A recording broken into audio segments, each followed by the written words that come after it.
Hello, everyone, and welcome to another episode of Perspective Checks, where I sit down with friends and folks from the TTRPG community to talk about all the things we love about this shared hobby, the people who make it up, and the incredible games that deserve a bigger share of the spotlight. And few do that as well as my guest today. He is one of the co-founders of the amazing Many-Sided Media Network, GM, player, and producer of the award-winning My First Dungeon, one half of the hosting duo on Talk of the Table, and so much more. Welcome to Perspective Checks, Brian Flaherty. Brian, thanks for coming on. Hey, thanks for having me. It's great to hear all the stuff I do listed out, because then I realized, like, oh, right, I do. It does actually all come together. It does make a body of work over time. It's great. Yeah, so sometimes you got to toot that horn, and I'm happy to do it for you. I've been trying to, over the past year, learn how to better accept and roll around in a compliment. And it is a skill that I think everyone should learn. Like, when someone gives you a compliment, don't do the oh, no, whatever. Just be like, yes, thank you, appreciate it. Allow it to become part of yourself. It makes you feel a whole lot better. Well, and especially like you said, we're already getting off on a tangent, but I mean, it's a body of work that you've been working on for a few years, right? More than a few years. What is My First Dungeon was the first, we'll get into this again more later, but it's you guys are on 3-4 years of producing stuff? I'm just gonna pull up Spotify. I think 4 years. Yeah, that sounds about right. I think we started in 2021. So actually we're probably coming up on 5 years now. Oh man, I should look this up. Right. We should do a thing if it's our 5-year anniversary. Time is a weird soup, and hey, if I just reminded you to check and it does come up, then sweet. That's a big milestone. And like you said, you don't get to go, no, I don't do anything. You've been doing things. It's great. And they're great things, and we will get into them. Thank you. But before we dive into the things we'll be talking about today, I like to open every episode of Perspective Checks with the same 3 questions for guests, just so people get a little background on who you are, what you do, get a little vibe. So the first one is the usual. It's how long have you been playing TTRPGs or been around the hobby? So I got into it because of, like many people, the Adventure Zone, and then I saw Critical Role, and then I saw Dimension 20. It didn't really take, and then I came back in. I was like, no, wait, this is awesome. So probably 2018-ish or something. Okay. But I do have a very distinct memory of, I went to Gen Con as a kid with my dad. I think it was Gen Con. Yeah, it was Gen Con. And I didn't really know what D&D was, but I knew it was a cool, nerdy thing.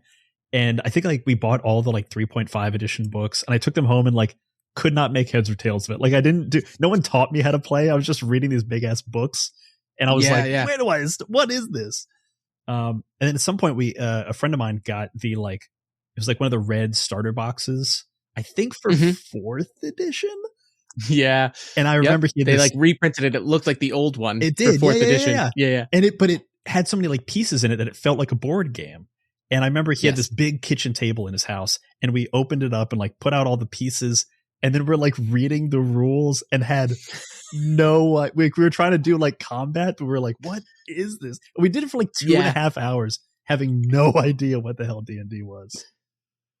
That's such a cool memory, one, of going to Gen Con as a kid without knowing the nerdy stuff that it's kind of revolving around.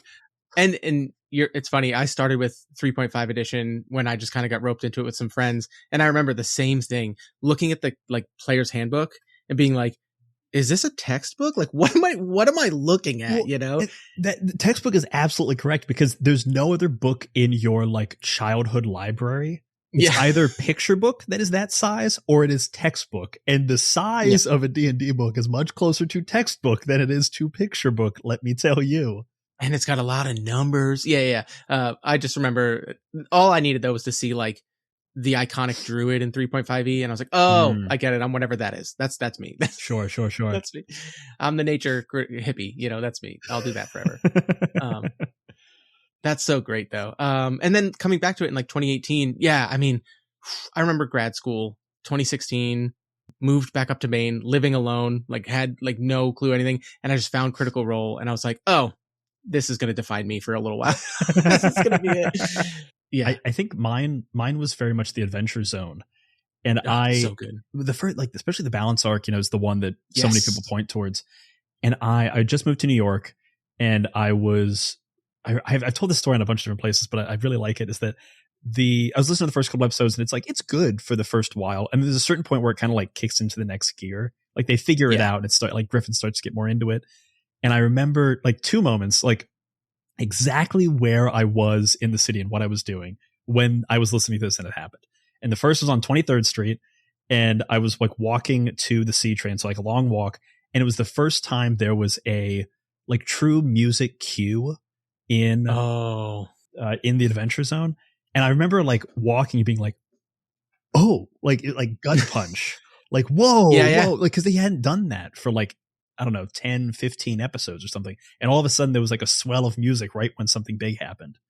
And that, like, now I know that, like, that's probably the reason why I do what I do in terms of like sound design and how we do my first dungeon. And then the second was, I remember I had this was a couple months later, it was near the end-ish of the campaign, or like 2/3 in. And, I don't want to spoil it in case anyone's, but a character returns. Yeah, I know it's been around for a while, but a character returns very unexpectedly. And I was walking with groceries like a block away from my house, now like a whole different apartment later. And I fully stopped on the street and was just like, what? It was so different from like other types of media I'd consumed up till that point. And it was like those two moments really got me hooked. And then like Critical Role gets you deeper into it. Dimension 20, I think, kind of refined a style that is closer to what I do. But it was really 100%. But it was really those two little moments. That's really good foreshadowing for what we'll be talking about a little bit later on. But I totally agree. And now that you say that, I had never thought of this. In all of the episodes, all the interviews I've done with people doing this show, and this simple question, it's usually kind of that filler, hey, who are you? How long have you been playing games? But that's a really good one where, like, I feel like there's a pretty big split probably of people who are playing like pre-2015, right? Sure. Doing it at tables, very rarely online. Like that wasn't even a thing. I mean, it was. People were playing by post. People were playing on like forums and stuff, but it wasn't ubiquitous. Right. And also it wasn't as digitally influenced as it is ever since the rise of big podcasts and big production, big shows, those big streams and stuff like that. So that is a really interesting thing, because I do wonder how much of the combination of podcasts exploding and then lockdown of people going digital and then people being like, well, if we're doing this anyway, we can record it and we can put it out there, has factored into play styles. I hadn't thought of that. I think a lot of my like podcasting stuff also is very similar to like, I'm very much in the majority realm for like all my major podcast experiences. It was like, I got into podcasts largely because of Serial, and then, Reply All and Startup were really big for me. So like all the kind of like, I don't know, common early podcast touchstones were very much straight down the middle for me. I was in the majority. Well, and like before people were like taking podcasts as like I don't want to say serious format, but like before they were like this ad space and like big, you know what I mean? Like this is my career kind of thing. Yeah. Those early podcasters were just like straight passion projects. Do you know what I mean? Like it's really 100%. What they were doing. So yeah. Well, let's transition real quick to the second question so we can get deeper into a lot of the stuff we're foreshadowing and talking about. They're all tangential to our topic. But before we talk about that, what have you been playing lately? And by all means, you could talk about what you're playing on your podcasts right now, but also if you're doing anything off mic. Yeah. The big thing I've been playing. Oh wait, I've got my whole shelf over here with just all my games. But the latest season of My First Dungeon is also like the latest thing I've been running, which is Perils and Princesses. I love it. Which is a gritty and pretty OSR game by Ryan Lynch. And also the adventure module we've been running is called Sweet Revenge, and it's about like princesses trying to break the curse of a witch that is slowly turning a town into candy. And it's really great. It ends up being like, it could either be like very Disney bubblegum princess, or it could be like full Grimm's fairy tale body horror. And we've gone further to the Grimm's fairy tale body horror, which is great. Played that. Just got to play a game of Blade 68 with the creator, Kim Dene. He ran it for us, which is really cool. Yeah, we're doing a new thing. This is just now me pitching my own stuff, but we're doing a new thing on our Patreon where we have designers come in and run a one shot for us of their own game, which I thought was at first was just like a cool, thing to do or whatever. But it's a really cool thing to do. Let me tell you, like, right. Especially for us who are very interested in like diving into how games play and how best to do them, like seeing them run from the person who made it, you learn just like very little things and just very little, like just the way someone moves through a game that can inform so much of how you can run it and how you can better play it, which has been really cool and really, really rewarding. I imagine designers, and we'll get into this too. I know you've done some design, right? I think, and Elliot has published quite a few games, one of the other members of Many-Sided Media, but also you're right. Like one, playing, right? If you're a GM, if you're a player, but then you're making a game, how you approach it informs so much of how you expect it to be played. And sometimes that comes across in the writing, and other times it's an experience like that where you're just like, oh my goodness, so many, light bulbs are going off right now. Like I can see how the sausage gets made or whatever. I have an example of this that I'm only remembering because I was just editing a different thing today where I talked about this. And in we recently had Kieran Gillen, the designer of Die, on to run us through a game of Die, which is one of my all-time favorites. And when he was running it, he did a thing that was just like a next level little GM move. And it was, I don't remember the exact specifics, but it was like someone kind of threw out a suggestion like, oh, something smells weird in this place. And one of the players was like, oh, does it smell like cinnamon or something? And Kieran said, funny you say it. Actually, yeah, now that you mention it, yeah, it does smell like cinnamon. And the idea of now that you mention it as a way of doing yes and. Yeah. I don't know what, it's such a small little thing, but it really got me. I feel like it really spoke to what Die is trying to do. Like that is the kind of yes and. It's the now that you mention it. Yeah, that makes sense for a game like that too, right? Which is very much like a, players on the outside, players on the inside. Yeah. Whose memory, whose sensing is doing this. And yeah, that's 100%. Cool. Speaking of Kieran Gillen, I know, very busy, very busy man, very great nerd, games, comics, all this stuff. The Wicked and the Divine. I would love like a game of that. I would love a game of that. Wait, hang on. That was my first experience. That was my first Kieran Gillen thing before I even knew how much of a nerd he was. Oh, look at that. Oh my gosh. That's thick. I visited Kieran in Bath last year.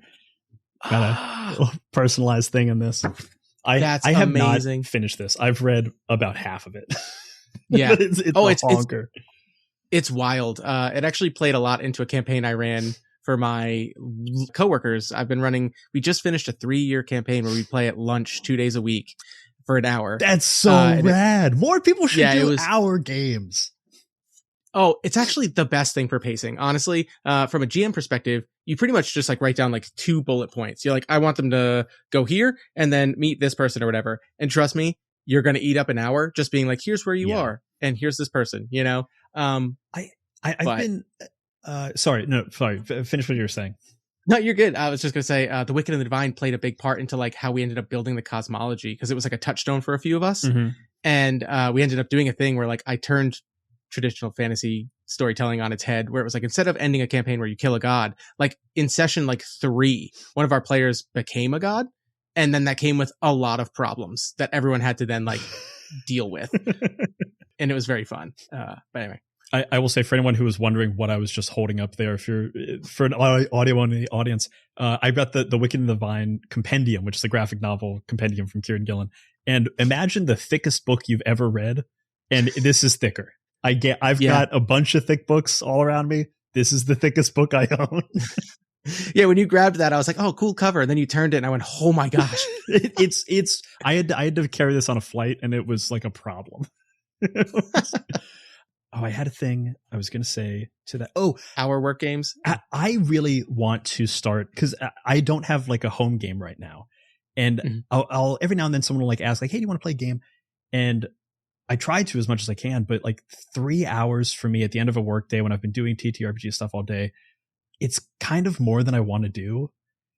But if someone was like, hey, let's play for an hour, hour and a half, that actually sounds exactly like what I want. Like, this is the reason why Apocalypse World came to be, was because Vincent and McGay Baker wanted to make games that could be played by like parents when they only had, 2 hours or an hour and a half.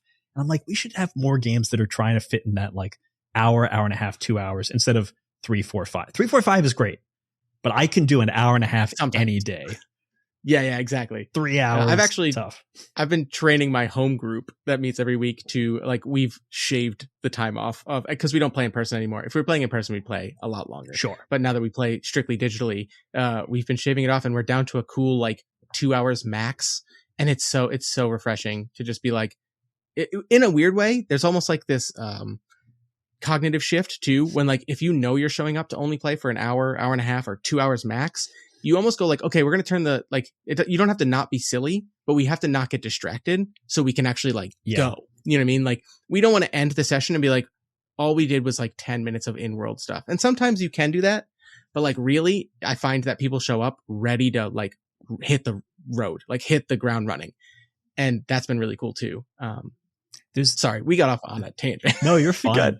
I'll just wrap up that bow with like, there's an interesting thing that's happened, because I've played very, very long sessions, 8-10 hour sessions, like GMing for D&D, like for my first home game and stuff. And that was like all in person. But the thing that I've noticed is, especially for like my first dungeon recordings, even before we could like pay people, even when this was just like a fun project, when you show up for something, there's like a time constraint to it.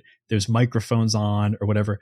People do come to play in a slightly different way, not necessarily better or worse, but you often like the car starts faster. You get from 0 to 60 a lot quicker than you do in a home game, just because everyone knows like, all right, this is what we're here to do. Let's get into it. And I think the same thing can happen if you're like, oh, we're only here for an hour, only here for an hour and a half. Yeah. It's a sweet thing for sure. I don't know how I'll ever go back to 3.5 hour sessions. I don't know how I'll ever do it. I did play it in like some long sessions earlier this year, and I was like, this is great. I do love this. I can't do this all the time. Yeah, exactly. Like I say to my wife all the time, like, we've started a yearly tradition for me being a nerd. I have too many games. I haven't played a lot of these games. My birthday every year is just a like 12-hour, anybody come to my house and just grab one and we'll just start playing it. And if I'm already playing one at a different table, start playing it at that table with some other people, and I'll come hang out in a minute. You know what I mean? Like that's what we're going to do. And so those become long days, but like when you're ready for them, I couldn't do it weekly anymore. But that sort of segues us to our next question, which is the segue question. And that is, what are we going to be talking about today? I'm sorry. Apparently everything. Are you saying you've got a segue into a segue? Segways. Yeah, I ride a Segway into the Segway. It segues all the way down. Today we're talking about a whole bunch of stuff. Just talking about making actual play and like the business of that, diving in as deep as you want to get to into like the business side, but also into like the creative side, how that goes from like a passion project to a business and still stays a passion project, which is the hardest part. Oh yeah, and any other tangent which we find ourselves, which I'm sure will be many and plentiful. Yeah, we're doing pretty good on the tangent ratio for sure already, but that's good. Yeah, I just a big fan of yours and a lot of the shows, not only that you are producing on Many Sided Media, but also the shows you've picked up and brought into the network, and how, like you said, going from just being like, hey, we love playing games, let's start a podcast, let's do this, it's a passion project, we're having fun, to, is this something we can use to sustain us, that we can make a business out of, that we can not only make a business out of, but succeed at, and find ways to like get people to make art and it actually benefit them. And it's not just like this, because in America, man, let me tell you, it's so hard to make art. It's bad here. It's bad here. Yeah. I was talking to an English artist, an animator, and he was telling me like what he needs to live, just in terms of like amount of money per year. And I was so sad because it was so little compared to what I needed. I'm just like, and you were like, and you're good there? And he's like, oh no, I'm very happy and comfortable. And I was like, yeah, fuck. That's what I was going to say, is like, not only does he say, yeah, I'm good there, like I'm happy. Cause guess what? Not only do I get that cause I need it, but like I get to make what I want to make. Oh man. Yeah. Yeah. But to be fair, I keep making it harder on myself because I live in New York City, which is one of the most expensive cities in the world. And we are making podcasts, which is already pretty niche and tough to make a business out of. We're making podcasts out of TTRPGs, again, a niche within a niche. And not only that, we've decided this D&D thing that most people like, no, we're not going to do that one. The 300-pound, behemoth in the room that's taking up 99.9% of the oxygen. nah, we're going to play all these indie games. So we are literally niche within a niche within a niche. And that can be challenging. I question whether or not we should just play D&D on a daily basis. I don't want to, but it would be easier. Yeah. Well, and like that's one of my big points that I just want to talk about, that I love. And like, obviously I'm biased because my little one man effort over here is a similar mission statement, which is just like, show people the incredible games that are out there, and that the stories that come from them are just as good, if not better, because they're focused to do this thing. Yeah. Than this big kitchen sink anything that is the only thing anyone knows. So yeah, I mean, but not only that, I think that a big factor of how you guys do it, and because you've decided to take this and say, well, no, we're going to make this, what we do, we're going to make this, I don't want to speak to your financials before I know anything, but like profitable to the point where like we can sustain ourselves. Like, you know what I mean? This is something that we are doing, and it's working. And that a lot of that is like production value. And you are the sound designer, right? And like you said in the intro, that moment in the Adventure Zone when there was a swell and a score and music that fit the moment, because Griffin did that so well. It's like, we are not limited to putting a mic in the middle of a table, and you know what I mean, and doing XYZ. The way that I've always thought about it for any sound design that I do, but specifically for TTRPGs, is when you're playing a role-playing game at a table, you, in your own mind, feel it being epic. Like if someone was to just watch this, like a 5-minute segment without having any idea, they'd be like, what is this? This is so boring and slow.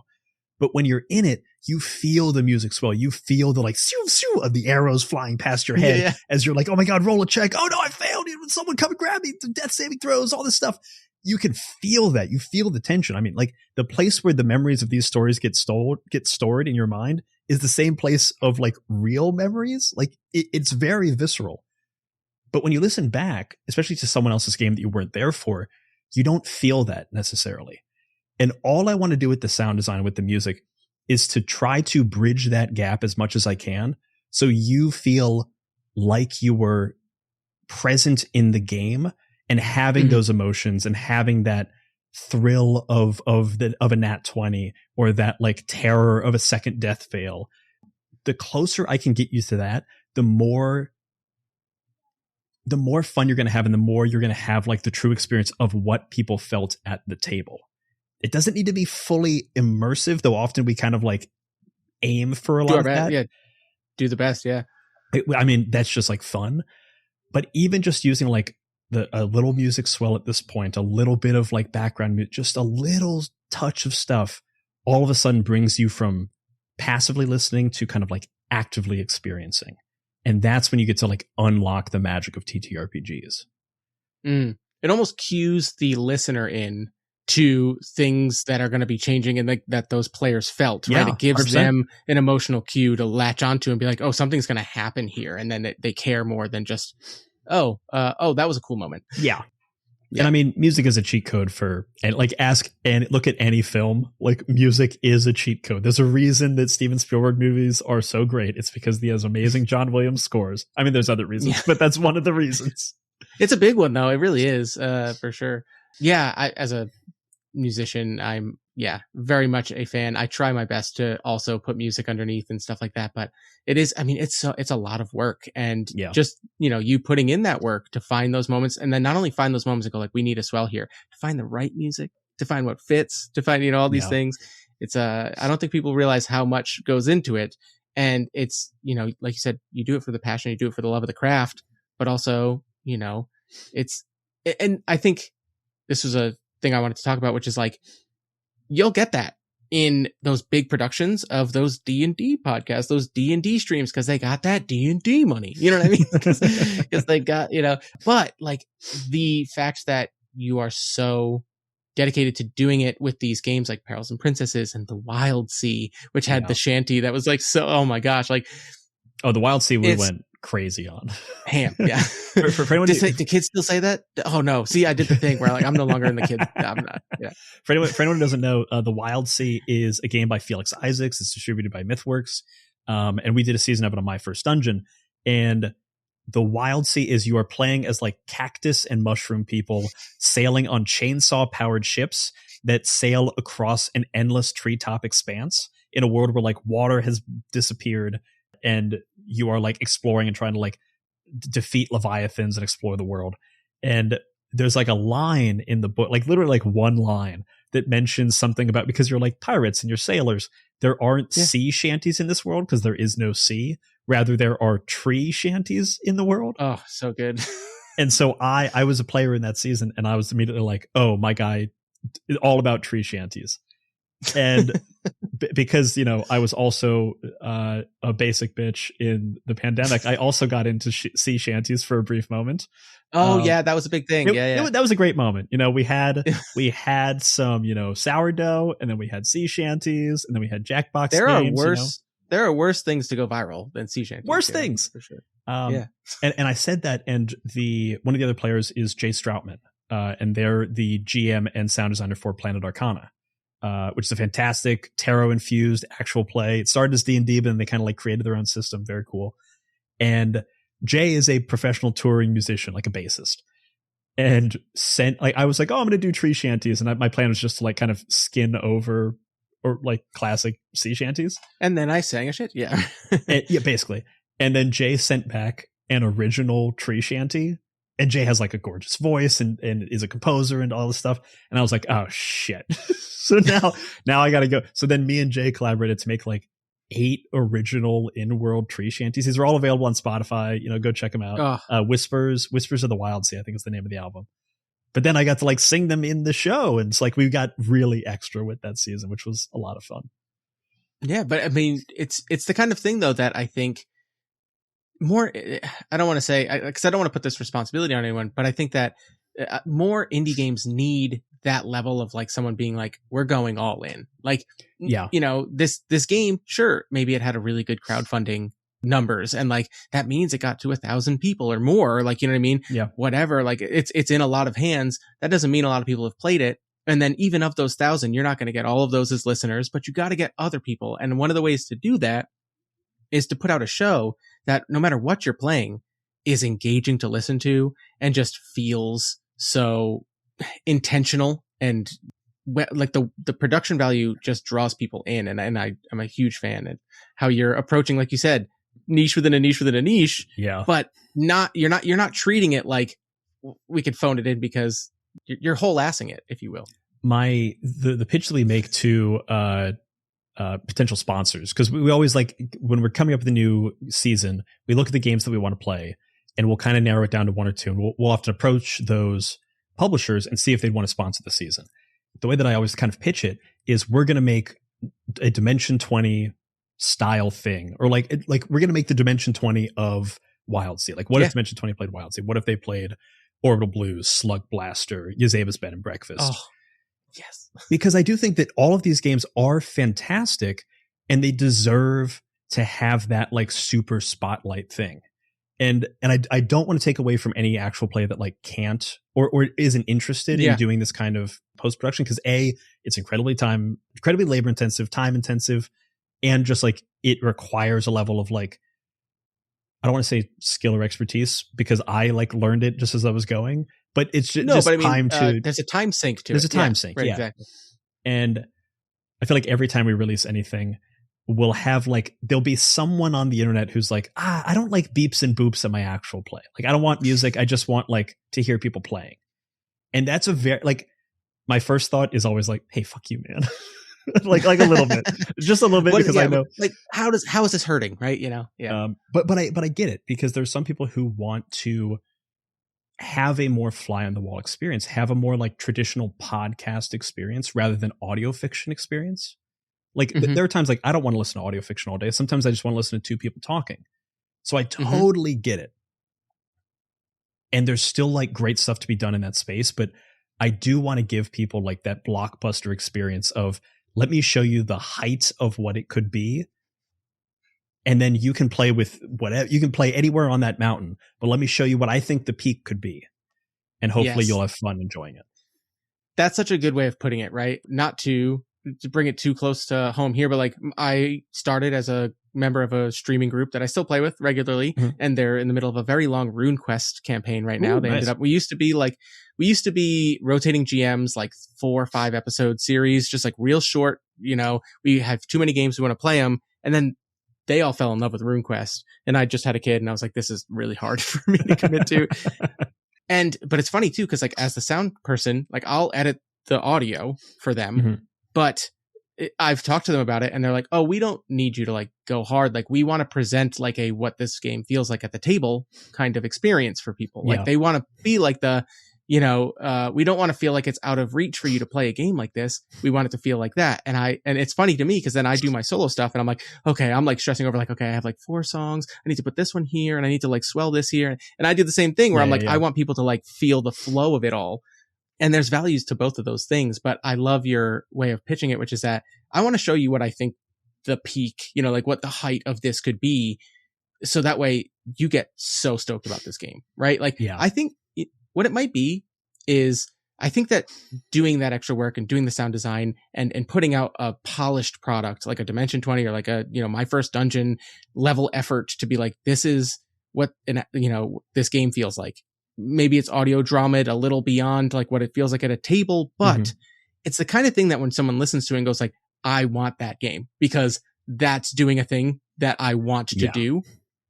But somebody listening to a podcast that is just an audio feels like you're listening to people at a table. That's for the people who already have and love that game. Do you know what I mean? So I agree with you. And I think the same thing, but also I have to reckon with the fact that like, I got into this because I listened to the Adventure Zone and Critical Role, which are not the type of things that I make. Yeah. So there is an entranceway in those like very simple, I don't want to say simple, those like lo-fi versions of actual play. But I think the thing that's kept me around that really like grabbed me was when I got to like Dimension 20 and then like Worlds Beyond Number.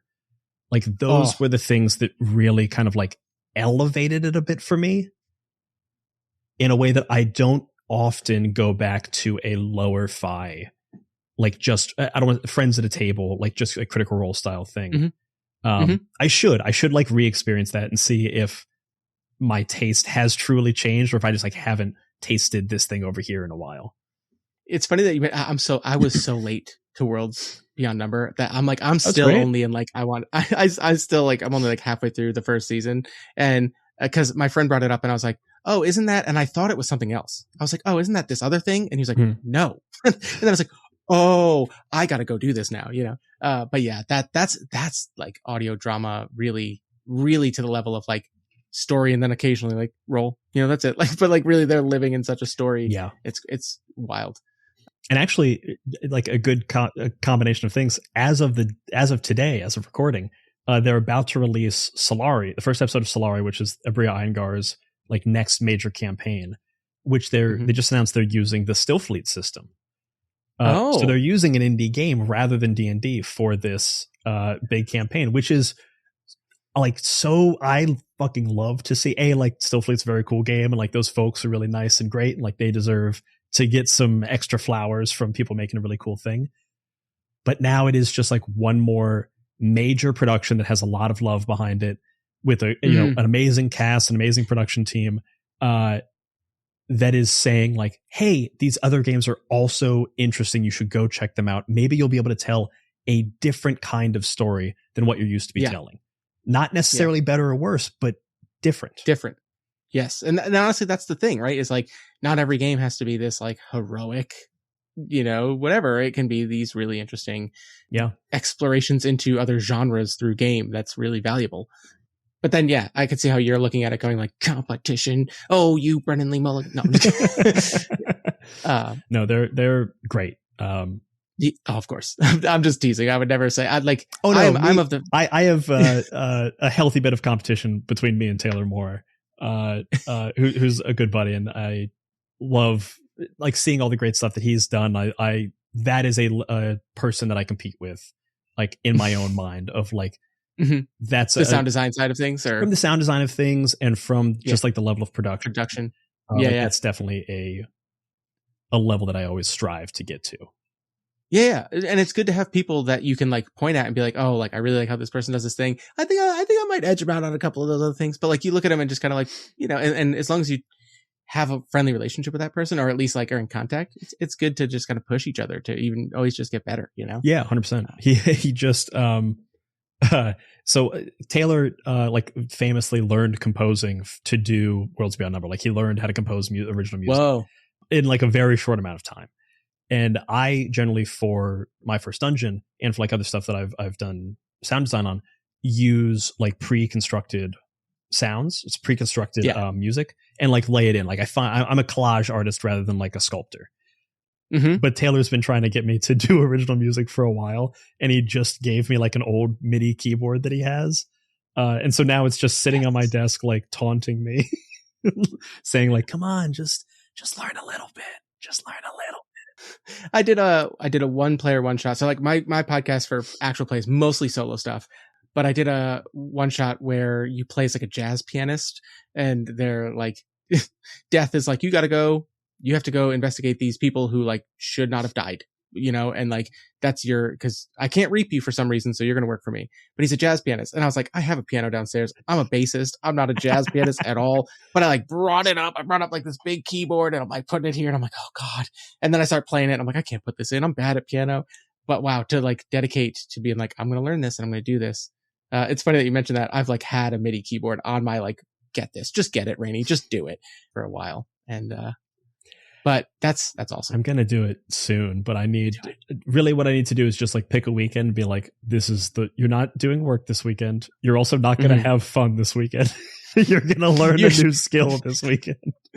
Just get a few little runs that, you like, and be like, okay, I can mess with that, Yeah. My problem is I know how much time that'll add to my production timeline, and we have enough in the pipeline right now that I'm like, this isn't responsible.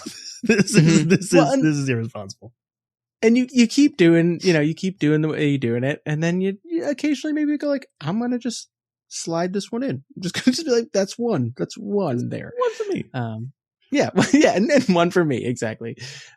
So let's just real quick, you do all this work on My First Dungeon. Mm-hmm. You and Elliot host Talk of the Table, which is such a good show.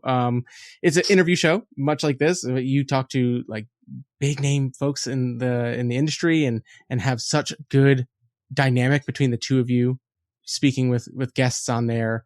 And I love it. It's like an auto download for me. It's like, it's one of those ones that like, new episode, cool. Play up in next, download. We've got some good ones coming up, so you'll have a good run. Well, I can spoil it for where we are. Where we've got, oh my God, what's coming up? We've got Stella Luna, who's going to be talking about like video actual play and streaming, which will also be our first video episode, because we like hired Stella Luna to do our like video overlay. So there'll be some like really like inside baseball stuff. We're talking to Caldwell Tanner about 10 years of NADPOD or 8 years of NADPOD, however long they've been around. We're talking with Jasper William Cartwright about all the crazy stuff that he's doing. Cameron Stripmatter from the Panic Table. We've got Cam Bradley from GameFound, which is like a new crowdfunding site. Yes, which is pretty interesting. Lone Archivist, who's a layout designer who did Orbital Blues and a bunch of other great games from Soul Muppet. A lot of cool stuff coming up. I'm very excited. That's awesome. Yeah, you talked, and like you just, even in the list you just gave, right? It runs the gamut of the video side of TTRPG, people who are doing streaming or doing video content. And then you have actual play performers. And then you have people who are behind the scenes on some of these things. You have layout artists, right? Talking to all these people about all of the things that go into getting a little book on your shelf that is full of infinite storytelling possibilities is crazy, right? And then the process of taking that book, reading it, finding people, and being like, we're going to put together the most kick-ass version of a show, like, to show people how this goes is so great. And like, it is a service to all of those artists, all of those people, like we were talking about, that just, it gives them, like you said, their flowers, right? It gives them a spotlight and just says like, if you like this, don't just like listening to us do it. Like, go get the book, go look at the person who did the art, which is evocative to give us ideas to tell the story that you're here. Like, it's all hand in hand, and everybody involved just needs to be hyped up more. And I think that your whole network is a testament to that, because not only is it the shows that you guys have, like, you've brought on a lot of other shows into the Many-Sided Media Network. Yeah. Other podcasts that cover a lot of these topics too. This is actually kind of similar to Talk at the Table in that these are both the reason we started talking, or one of the reasons we started Talk at the Table, and one of the reasons we started the network is largely selfish. So Talk at the Table, interview podcast, we wanted to talk to really cool people who like the stuff that we do, and also like learn from them. Like this, I mean, this is, I'm sure Elliot would say it has been invaluable for his learning how to like produce books and like become a publisher. And like now he's full-time making his own games and like doing very well recently. And it's been very helpful, like for me to learn, you know, GMing and producing and things like, you know, having big conversations with people like Taylor Moore, who like influenced my sound design, is huge and incredibly valuable. So it is a little bit selfish to start that show.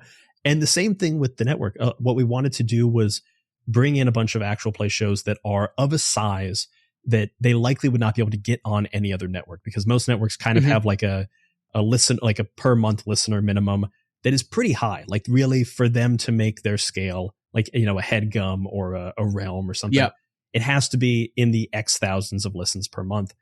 And that's tough for any podcast. And it's even tougher for TTRPG podcasts, and even tougher for indie TTRPG podcasts. But, you know, we're kind of looking at it as like a rising tide raises all boats. Let's bring in a bunch of other shows, you know, really great shows like Dice Exploder, which is another interview show. Maia's Game Room is fantastic actual play. Tales Yet Told. Dork Spawn is like a video game book club. Oh my God, we have like 12 shows on our network now. Yeah, you got, and they're all like, it's bangers down the line. Honestly, like I've subscribed to like almost all of them, if not all of them, because you guys have added a few, I think, even more recently. We love bringing people on who are doing interesting stuff in the indie space. They're either like thinking deeply about games or doing something interesting, or like playing like us with indie systems and like seeing how much they can do with that. But also, and this is kind of selfish and kind of like for the group, is that by having a larger network, by banding together, we now have a larger number of listens per month aggregate across all the shows. What I couldn't do as just my first dungeon Talk at the Table in Bitcherton was approach like larger advertisers and say, hey, would you like to buy ads on our show and like help us make a little bit of money? Once we bring in a bunch of shows, now we have 40, 50,000, ad impressions to sell per month. That is actually worthwhile to a number of advertisers, a number of larger advertisers that can buy, that are still very much within our niche. Like, you know, we're taking advertisers like Hero Forge and Rowan Rook and Deckard and Pocket Bard. Yeah.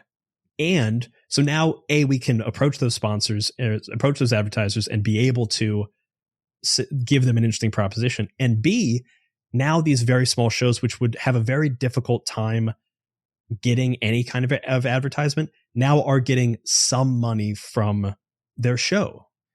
Which hopefully, like, as we go on and as those shows kind of grow, as we're like cross promoting shows across the network, as they grow, now they also have like a base around them that is doing a lot of that labor that most podcasters don't want to, like, that's not the thing you got into podcasting. Like, you don't want to be sending emails to advertisers all the time.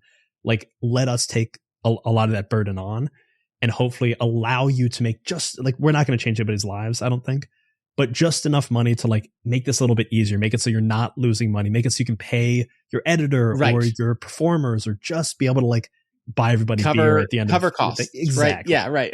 And again, selfishly, that means there's more seasons of Tales Yet Told. There's more seasons of Mage Hand High Five, because it didn't become a burden. It was something they were able to sustainably do.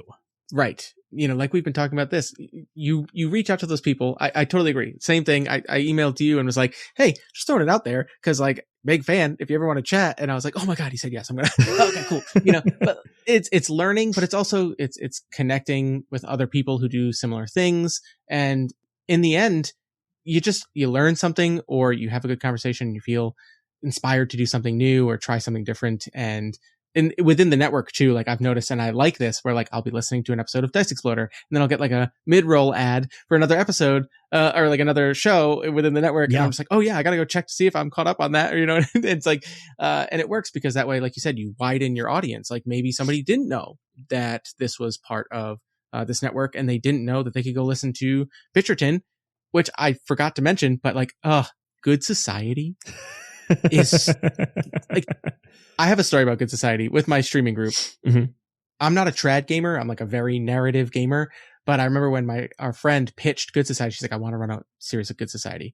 And I'm looking at it and I'm going like, just like tokens that you just like pass around. And it's just like, it's just improv. Is like that what it is? And she was like, trust me. And it like, we played it and it rocketed to like the top of my lists of like more people need this game. Like it's so, cause it was just such a fun game. And the letter writing, I want to do it more where like I actually do the epistolary phase. Yeah. And like and everyone then, like sends each other's letters and stuff. Yeah.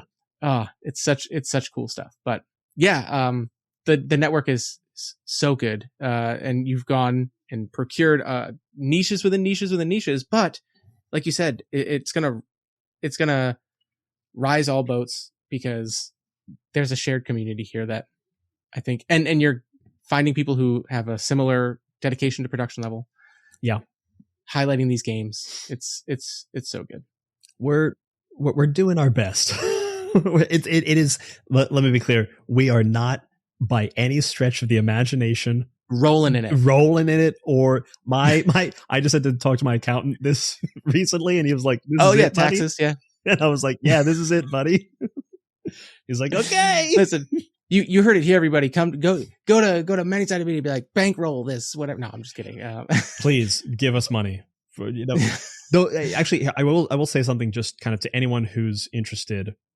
Or just kind of my general like show support to the people that you really care about. It doesn't have to be me, but anyone. If you listen to every episode of everything that we have ever put out, so every episode of My First Dungeon, Talk of the Table, Bitcherton, Project Echo, that's like 200 some episodes. The number of ad impressions, like the amount of money we would make from the ad impressions that you deliver, is close to like $4 or $5. Wow. If you go on our Patreon and spend $10 for 1 month and then cancel, you can go ahead, download literally everything we've ever put out, which is like 80 plus hours of like bonus actual plays and roundtables and talkbacks and original games and original music. And you will have done 2 times as much as listening to every single thing we've ever made. And that is probably true for like every other podcast that you love, every like indie comic that you read, every TTRPG that you like doing that, voting one time with your wallet is likely going to do more for that creator than just listening to their stuff or supporting them in those like smaller ways. And I'm not saying that those smaller ways are not good, but if you are able, any little bit truly does help when we're operating on the scale we are operating of a niche within a niche within a niche. Yeah. And see, even just that insight, right, of 1 month's Patreon, right, is going to impact you guys so much more. And not, again, like you said, not in a negative way, but like, this is a core tenet of indie anything, artists in general, right? Like, go to your local places and support those local 100%. Those local stores. The people you hear making these projects, these podcasts, if they have a way to go directly to them and not, just assume that they're getting what they need out of you listening, and even if you're like hyping them up all across social media, which again, do that too, because nothing makes people feel better than somebody being like, that you don't know, being like, this was awesome, and you're like, who are you? Thank you. Wow. Right. But because, you're trying to make this a business, and it's important to, we joked when I introduced you, you're like, oh yeah, I do have that list of accolades, right? You never want to undersell yourself, right? Yeah. Yeah. You've done a lot of stuff, and like you wear a lot of hats, you do a lot of work, and you deserve to be compensated and high-fived for that, all that work. It's great. Right now, I'm mostly eating off of high fives, and I wouldn't mind eating a few dollar bills. But this doesn't have to be My First Dungeon. It doesn't have to be Many-Sided Media. But like, if you are listening to this and there is some kind of indie creator out there who you really love and haven't supported in any way financially, and you are able to, even if it's a $1 tip in a jar, that is hugely, hugely, hugely helpful. I cannot recommend you do that enough. Yeah, even just things I try and do an end of year thing where, like, even for me, just doing this as a solo person, I mean, podcast hosting, costs money. I mean, like, if it was $1, that's going to make a dent in it. Right. But I mean, like, that costs money, the subscription, like, I mean, like the video conferencing software that we're using right now, it's like a yearly subscription fee. I don't even know. But like, when you're talking about people who are doing this and they're doing a lot of shows, they're paying these, and you can just help cover a month of it or whatever of their subscriptions, and just help out. And it goes a long way. I think that creators, I don't know about you, but like anybody who like tips me on Ko-Fi, I'm like, what? Oh, thank you. Oh my gosh. Like my heart just, we still have like notifications on our Gmail for when like there's a new patron that like becomes a patron. And every time I'm like, why? Yay. No. And like, I am like, yay, good. But there's also part of me like that still has an element of like imposter syndrome. Like, why? And then I have to think of like, no, we do make a really good product, and there's a lot of stuff on our Patreon. There's a lot of stuff there. Yeah, absolutely. Oh, so I didn't put this in our little outline that I sent you, like some talking points and stuff like that. But I did want to add something, please, that I'm a huge fan of yours specifically, and that is your like short form videos that you put out on social media. I'm glad. Is something that like I've always thought, like I have this huge shelf behind me, and I'm always like, how do I just tell people about this thing without being like, okay, you're gonna listen to me do this for months? And you have this great, approachable, like 30-second to 1 minute. And this is me being an old person. I think I don't know if this is TikTok, built for TikTok in that like that window of like attention span or whatever. But like you'll just grab a book, you'll be like, hey, look at this. It's great. And you just spiel about it for like 30 seconds to a minute, and you hit all of those things where you're just like, this is sweet. You need to know about this. And I'm like, oh, I love everything about this series. Like, just your random musings. It's like thank you so much. That honestly, that means a lot. We were at PAX recently, PAX Unplugged in Philadelphia, and I had a few people come up to me at Elliot's booth where I was helping to sell games and say they really liked the TikToks I made, which was like really great, because I don't like, social media is not the thing I want to do. But I'm like, I need to do that. I need to help grow the podcast. Podcasts are very hard to like grow organically, just because it's a hard medium to recommend. There's not like an easy way to like share a thing as there is with like a TV show or something. And so I just wanted to get people more excited about indie games. And so I started making the series. And so part of the benefit of that was like, let's grow our social media presence, and so then we have more people on our mailing list. And so when we put, all the stuff that you kind of need to do top of funnel to get more people to eventually become fans. But also we talk about a lot about like wanting to support indie creators. We want to make the Dimension 20 of Wild Sea. We want to like really highlight creators on Talk at the Table. There've been a few, not that many, but a few of these like TikToks or Instagram reels that have like popped off and gotten like 200,000 or 100,000 views. And I've gotten messages from those creators, from those designers, that they had like a very significant, a very meaningful increase in the amount of games they sold that month. Like the folks from That's Games, what's up. And the first time that happened, I was like, what do you mean? The folks from Games Omnivorous, who make like Mouse Ritter, they're about to, as of time of release for this, they probably already finished their crowdfunding campaign for a new game called Flail that looks really cool. It's like a chaotic brawler OSR game with there's a lot of cool mechanics. So if you haven't heard of Flail, go check it out. There's some cool stuff in there. But they made a couple of games that were like adventure modules, system agnostic adventure modules inside of a vinyl LP sleeve. And there was also music to go with it. And I had seen one at PAX, and I bought it, and I did this whole like TikTok that was like, this isn't an album, this is a role-playing game, while like the music is playing and I talk about it. Yeah. And they ended up seeing like one of their highest sales months for that product. And even just at time of recording, I just did a TikTok for Elliot's game, The Time We Have, which is a 2-player role-playing game about brothers in a zombie apocalypse sitting on opposite sides of a closed door, where one of them has been bitten, one of them has not, and you are role-playing through your final days together. So it's a tragic storytelling game. And that popped off, and I was like, oh, hey, Elliot, like this thing got like 200,000 views. Great. He's like, yeah, I know. And he sent me the like data from his like, Shopify store, and it was up like 500%. Oh, that's awesome. So I've played the time we have on my podcast with my friend Troy. Oh, hell yeah. The second I saw it, my friend Troy is like he's the kind of person who, if given the chance in a game, he's like, I want the traumatic moment. You know what I mean? He's like, I want gonna get it to make the time you all uncomfortable. Yeah. So like I was like, bro, we're playing this game. I sent it to him and he goes, oh, absolutely. And I think by the end of that episode, I know for a fact you can hear him like sniveling like in the recording. He's like, I'm good. I'm like, dude, you're all right. But oh my God, that game is so heavy and the card flips, you never know what's coming. And like, props to Elliot and anyone who does any prompt based design. Yeah. I have tried, and I have a couple games in development that are like card based, and I don't know. It's magic. I swear it's magic. I don't know how they do it, but like the testing of like, flip this card, this prompt at any moment, in any combination, they work somehow. And it's just like it's this magic of like, how did you know to like stab me in the heart right now with this card? Do you know what I mean? Yeah. Oh, but that's so awesome. And like that, even that's the kind of thing too, though, where like support your indie, your indie darlings, your indie creators, your people that you're a fan of.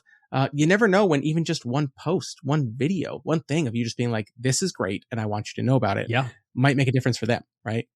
And I mean, like, what does that video end up taking me maybe like 5 minutes to record and 5 or 6 minutes to edit, for 10 minutes of time. And this is a kind of a gachapon. You never know when something is going to hit off, or, I'm not optimizing these things. I'm just trying to slowly. What's your SEO, Brian? It's bad. When you see the graphs of like retention, it's bad. I should learn a little about hooks, but I don't really care to. I just want to tell people about it. Yeah. But for a relatively small investment, every now and then I can do some kind of like make some kind of meaningful impact in a creator's life is great. And the same thing, like if you leave a good enough review on a podcast, that's going to get one extra person to listen to it. And that's a significant amount for most podcasts on our network. A few extra listeners is a like legitimate percentage. You know what I mean? Like it's measurable. It is not negligible. Yes. Yeah, I know. I'm not the biggest statistics person, and I don't ask people like what are your numbers, because I don't want it. Part of me doesn't want to know where I stand in the whatevers, but like I can tell sometimes when I'm looking at my stats, like after an episode or whatever, I'll check like that night, and I'll be like, oh, it's a pretty good day of downloads. Okay, cool. And then I'll be like, oh, like somebody clearly found me like in this state or like in this country, and I'm like, nice. Yeah. You know what I mean? Like, okay, cool. I hope that but like it, when you're at the little level of like the me's and the people who are just trying to get some hype out for stuff, it feels great. 100%. Yeah.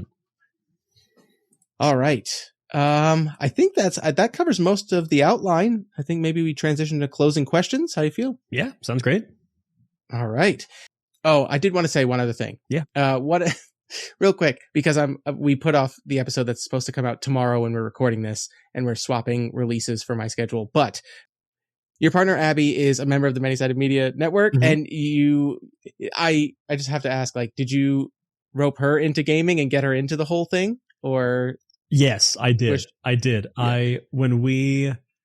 So I was really into D&D. Like I was playing with like a couple of home groups. And I would, disappear for like 10 hours. This was when I was playing like we'd play like once every 2 weeks. We'd play for like 10 hours. And she'd be like, oh, like, tell me about this thing.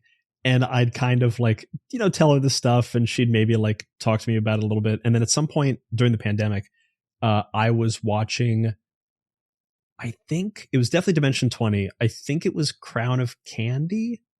Oh, GOAT, in my opinion. It's so good. And it is so good. And I was at the episode where the crazy thing happened, and I don't want to spoil it in case someone hasn't seen it. It's great. Yeah. But the thing. Yes. It's the Game of Thrones season.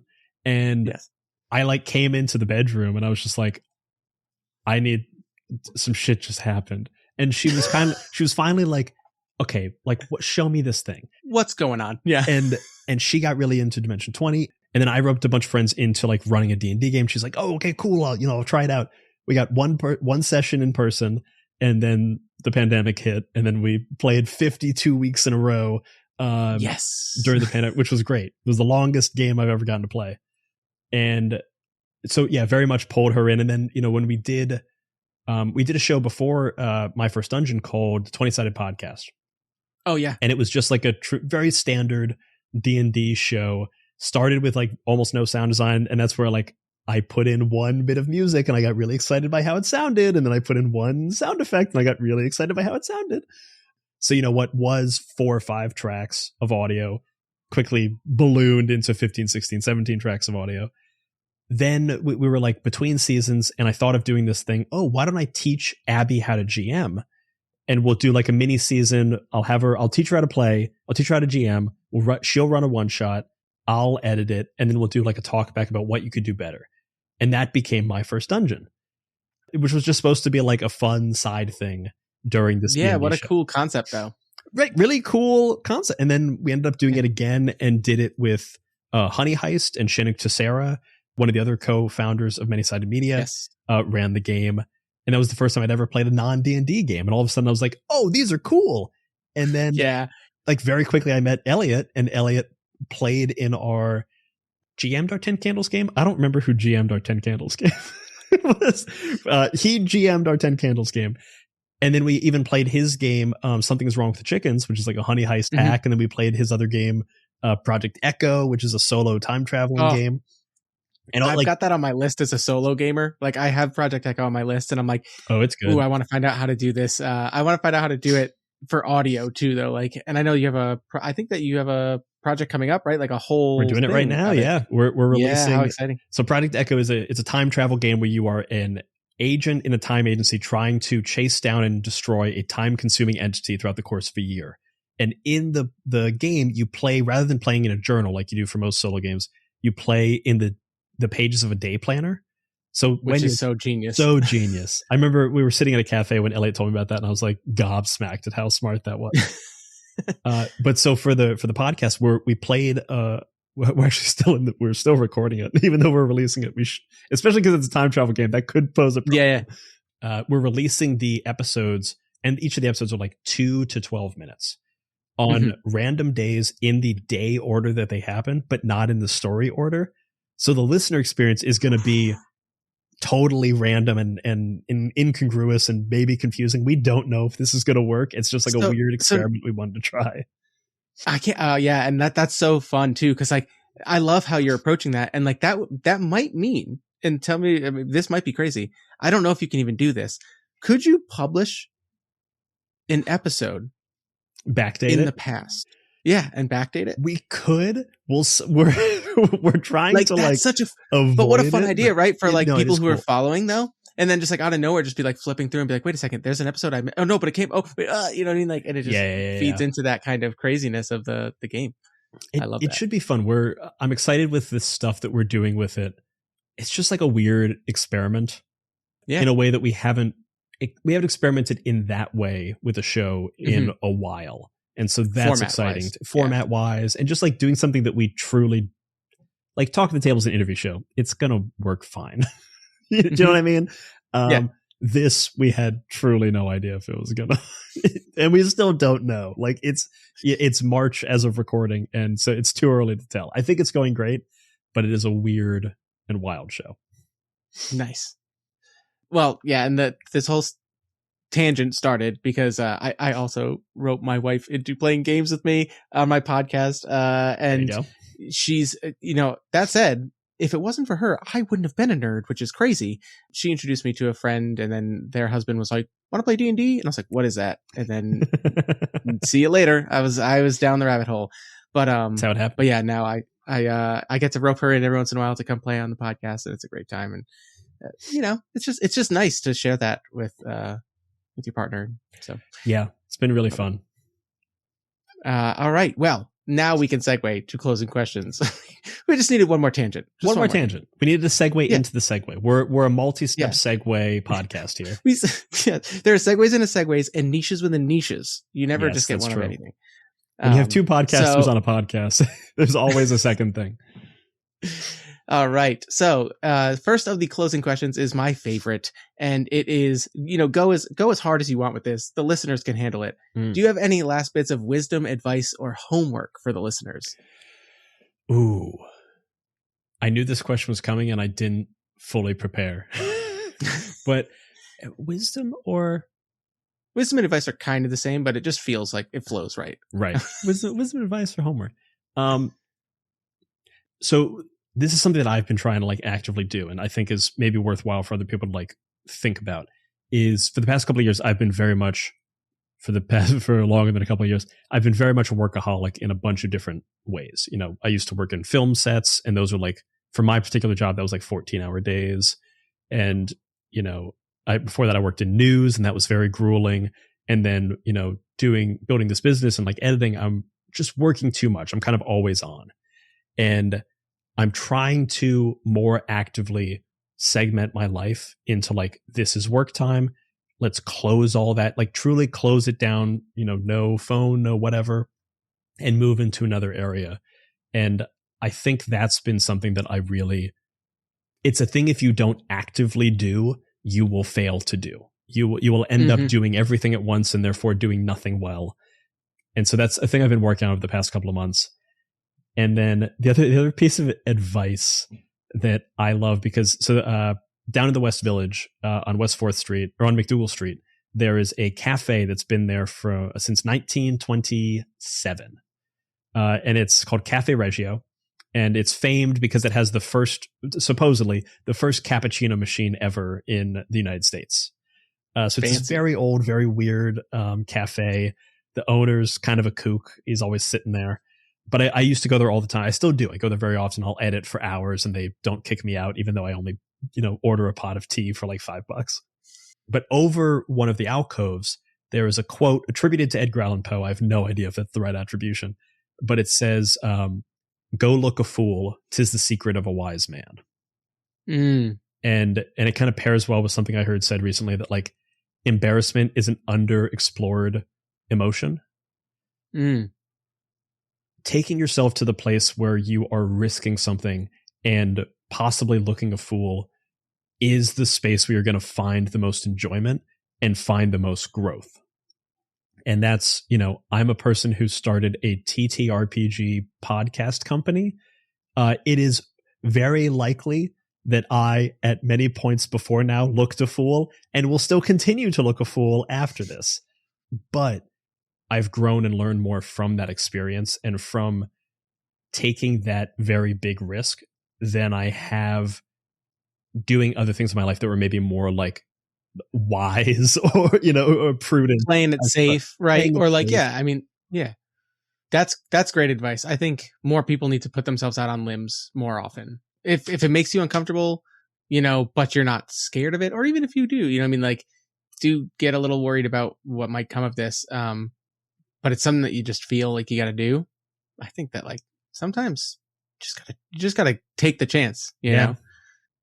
And the other one, because we say this on Talk at the Table all the time, and it's very applicable to this conversation because it's exactly what you did. You sends out emails, you gets back emails. I cannot tell you how many people I have reached out to who I did not think were going to email me back. A bunch, like, we had the story I like to tell for our podcast, Bitcherton, which is an improvised Regency comedy podcast. It's basically like a spoof of Bridgerton. Yes. I reached out to a bunch of different people. One of them was Iffy Wadiway from the show Actually, and from like Dropout and all that stuff.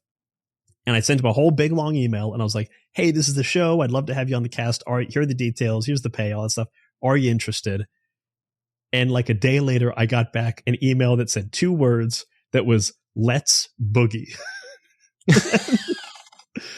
And that's the best response email you could get to a huge thing that you like painstakingly were like, I hope that, okay, here goes, and you're taking this big chance. Let's boogie. Let's boogie. And to be fair, I wouldn't have minded a few extra words just so I knew for sure that he was coming. But he showed up and we made a whole season of a show and he was fantastic in it. And that was great. That's so good. So you that's such such emails good. if you want to get back emails. I know. I've been working up the courage to do so. Yeah. So, little by little. It's great. It's great. It pays, especially in the tabletop industry. Like more often than not, people are excited to help out or like do something fun as long as you can make it like make it worth their while in some way, or just like be very clear about what the ask is. People are going to be excited and are going to want to help you to the best of their ability. Yeah. Yeah. And it's just, it's good to remember too, especially in this community. In the end, we are just a bunch of nerds playing games, you know. 100%. Some of us just have bigger audiences for our games than others, and that's all. But yeah, our tagline for my first dungeon is, "If you're having fun, you're already doing it right." Correct, and that is objectively correct. Objectively correct, and I feel like it applies to a whole bunch of things. Yeah, it does. All right. Well, speaking of my first dungeon, speaking of games and sending out emails and all this stuff, do you have any games you're dying to play? And I know for you, this is a silly question. I know. Oh boy. We got another hour of this podcast now. Yeah. Or if you want, because I'm the same way, right? But you can absolutely do like a top 3 if you want. Or this is a fun one, like ideas that you've never been able to get to the table for like any game, right? Like the example I always go to is that one of these days I'm going to have like a side plot to any campaign I'm running, which is just matchmaker for 2 random NPCs that they've met over the course of the campaign that they realize need to be in love. Do you know what I mean? Like, I just want that to happen. That's great. But so anyway, yeah. Give me a top 3 and in no order and, you know, all this stuff. Okay, but. top 3 games that I've been most wanting to play. Brindlewood Bay. Yeah. Which is Murder, She Wrote mixed with Call of Cthulhu. So you're playing little old ladies in a sleepy seaside town, solving murders, and slowly unraveling that there is like a larger cosmic conspiracy that's connecting the murders. By Jason Cordova, uses the card from Brindlewood system, which means that like rather than having a pre-prescribed murderer or like a pre-prescribed ending, you are discovering it together and you are like playing to find out, which is really interesting to me. That's one. Oh, Heart, The City Beneath by Grant Howitt and Christopher Taylor from Roanoke and Deckard has been on my list for a long. It's bad that I haven't played it yet. I bought that for one of the DMs that I play with, one of the streaming crew, and that was like one of the games. She was like, "I'm bringing this to it," and then we just kind of faded off the rotating GM thing. But I bought her the physical book, and I was like, "Please run this. I want to play in this." Yeah, haven't gotten to it. It's so cool. There's so many. It's out there. I mean, like it's just. It's wild. I mean, yeah. It's metaphorically descending right beneath the city. It's tied to Spire, the other game in the Resistance system, but you're literally descending a dungeon that at the core of it is your heart's desire, right? So your characters are all going nuts, but they're going nuts, getting closer to what they want. And the character classes are so bonkers. It's just, it's so I most conventions before I started boothing with Elliot, once he started doing booths, I would like sell games for Roanoke and Deckard. And my pitch for Heart is always, you don't delve into this dungeon delves into you. And like accurate. As you are getting deeper, it's like exploring your heart's desires and stuff. And then like each character class has a zenith move that will break the game. It will 100% break the game and let you do crazy stuff, like summon a demon train from hell that will destroy everything in a mile swath path. But that zenith ability will kill you. Like you are going out in a blaze of glory 100% of the time. Also, the Heart has this like really cool beat system, you know, heartbeats that you're like trying to check off, right? It's cute. It took me way too long to figure that out. I have never made the connection that beats plays on Heart. Oh man.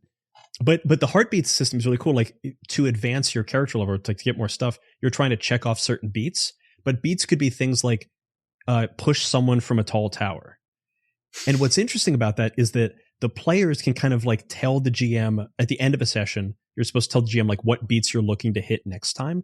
And now the GM just like has 5 things that they know to prep. And to be fair, like I know there's someone out there who's going to think like, oh, I don't want my role playing to be like pre-prescribed in that way. I guarantee you it's not, because if the GM just knows this person wants to push someone off a tall tower, that's pretty broad. you can do a lot with that. And it's really helpful for a GM to have those like, this is what the player wants to do. Oh my God, there's so many. Mouse Ritter, I've never played Land of Eam. I do want to play Daggerheart. because I haven't played it. I think there's actually a lot of really great design in there that I'm excited to explore. I agree. I've been wondering if I can solo it. I'll bet you can. Yeah, I think that a lot of like how the hope and despair dice work plays really well towards almost not needing a GM. You know what I mean? Yeah, it's pulling from a lot of GM-less sensibilities. Yeah, agreed. I think my answer though for the last one is going to be, just because it's such a classic and I haven't played it, is Merkborg.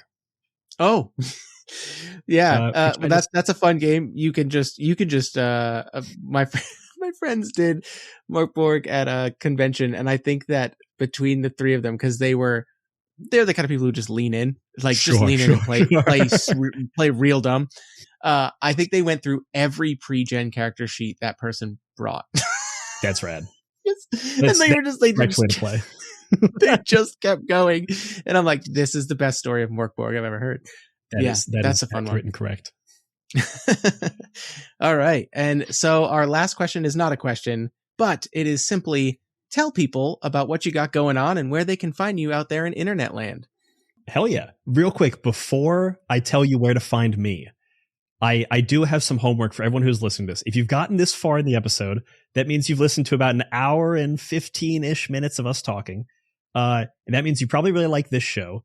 And that means you probably really like everything that's happening here. So go to your podcast player right now and do a 5-star review for this show. It helps so much. And wait, hold on. I'm going to do the thing. No, you got to do it. Roll around in the compliment. Give this motherfucker so many 5-star compliments. Force him to learn to roll around in them. Yeah. So seriously, leaving 5-star reviews, anything helps every podcaster. If you've listened this far, you like this show, go leave a review. Thank you. Where to find me? I'm Brian Flaherty. You can find me online. I'm at bflair on Instagram. I believe I'm Mr. Brian Flaherty on. No, I'm just Brian. I'm just at Brian Flaherty on Blue Sky. And right now, at time of release, we are probably finishing up our season of Perils and Princesses over on My First Dungeon. We'll be announcing our next season after that shortly, which I think everyone's going to be very excited about. We got a very cool game we're playing next.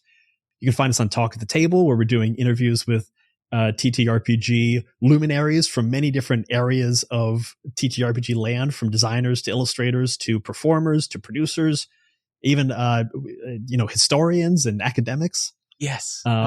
Which are always fantastic conversations.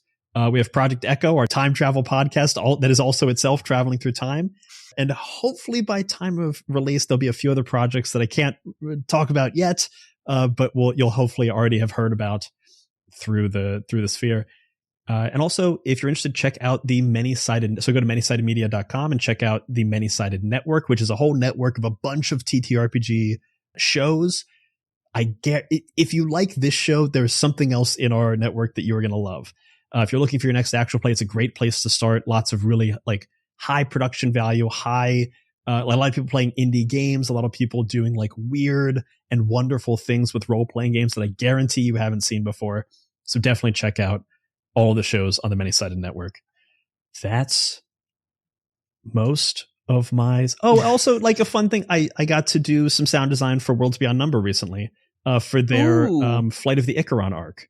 Oh yeah, their short arc that Lou ran, right? That Lou ran. And I did some really good sound design for that. So if you like that, go listen to it. Oh, I didn't realize you did the sound design. I'm going to have to go listen to it. I did it for that and for 2 of the Patreon exclusives. An episode called The Clearing, which is really, really good, and an episode called Matsuri. Nice. Oh, and then the last podcast that we have is Bitcherton, an improvised Regency comedy podcast featuring, our main cast includes Cassie Wilson, Ify Wadiwe, Katie Maravich, Carolyn Page, Alex Songshaw, and me. And then guests include people like, oh my God, Peter Gross, Sam Reich, Raphael Chastang, Rekha Shankar, a bunch more. What a squad, dude. Oh man, it's so good. We sent out a lot of emails and we got back a lot of emails, which was lovely. That's good advice. There it is. And so, yes, all of this will be linked in the podcast description. I'll save you the looking around. You just go ahead, swipe to wherever you see the notes and click those links. Go follow all of the great shows. But leave a review for this show first. Leave a review for the show first. You can't touch my stuff until you leave a review for the show. Well, by all means, I would appreciate that as well. Thank you for listening. Thank you, Brian, for coming on. Thank you for having me. It's been such a pleasure, man. Same here. And as always, thank you so much for listening to another episode of Perspective Checks. Gonna keep the outro super short this time, because how can I wrap it up better than that? Go check out all the great shows on the Many-Sided Media Network. Talk of the Table is an auto-download for me. My First Dungeon is an exceptional actual play, playing a lot of great indie games, and the production is out of this world. Bitcherton, with tons of dropout regulars on it. It's amazing. So go check it out. Find me on the social medias. Email me if you like what you're hearing. If you want to be on an episode of Perspective Checks, exciting things on the horizon, anything at all, join the DMs After Dark Discord. Come hang out.